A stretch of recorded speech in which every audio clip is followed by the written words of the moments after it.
கர்த்தருடைய பரிசுத்த நாமத்துக்கு ஸ்தோத்திரமும் துதியும் கனமும் மகிமையும் எப்போதும் உண்டாகட்டும். இந்த நல்ல நாளை காண செய்த தேவாதி தேவனுக்கு கொடான கோடி ஸ்தோத்திரம். கர்த்தரின் மகிமை ஆத்துமா ஆதாயம் சுவிசேஷ ஊழியத்தின் சார்பாக இன்றைய நாளுக்கான சில நிமிட தேவ செய்தி கேளுங்கள். இனி காலம் செல்லாது, என் ஆண்டவராய் இயேசு கிறிஸ்து வரப்போகிறார். ஆயத்தமாயிருங்கள். அநேகரை ஆயத்தப்படுத்தி ஆண்டவர் பக்கமாய் திருப்புங்கள்.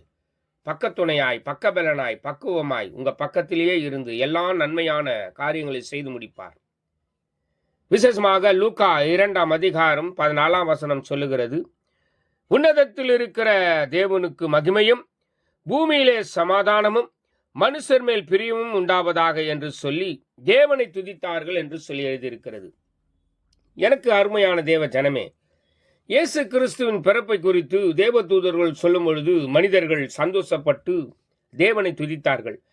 எப்போதும் தேவாதி தேவனை தொழுது கொள்ள சந்தோஷம் மகிழ்ச்சியுமாய் இருங்கள்.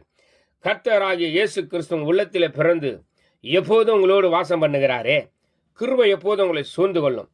தேவனுக்கு மகிமை உண்டாவதாக. மனுஷருக்கு பிரியம் உண்டாக்கின என் ஆண்டவராகிய இயேசு கிறிஸ்து எப்போதும் உங்களை பிரியமாய் வைப்பார். அவருக்கு பிரியமானதை செய்கிறபடினால் எப்போதும் உங்களை மகிழ்ச்சியாகவும் பிரியமாகவும் வைப்பார். எனக்கு பிரியமானவனே, உன் ஆத்துமா வாழ்வது போல் எல்லாவற்றிலும் வாழ்ந்து சுகமாயிரு என்று சொல்லி எழுதியிருக்கிறதே, அதுபோல நீங்கள் சுகமாயிருந்து தேவாதி தேவனை துதித்து ஆர்ப்பரியுங்கள். கர்த்தர் உங்களோடு கூட இருப்பார். God bless you.